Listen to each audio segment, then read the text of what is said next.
kagabi, August 21, 2023. Result ng 3 digit ay 807. Tapos maghanap tayo ng nakaanggo dyan, and then count 4 lang po ang formula. Count 4 from last digit ending ng result. Halimbawa, ito ang 807. Count 4 tayo pa kanan. 1, 2, 3, 4. Ayan.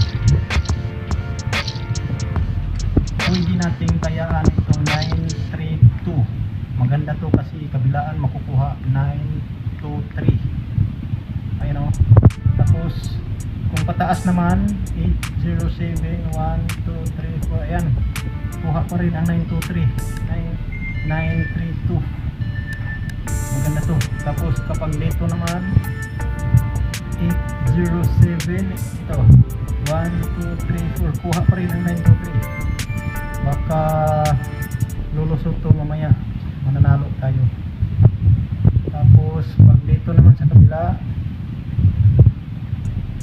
807, 1, 2, 3, 4. Ayan, kuha pa rin ang 923.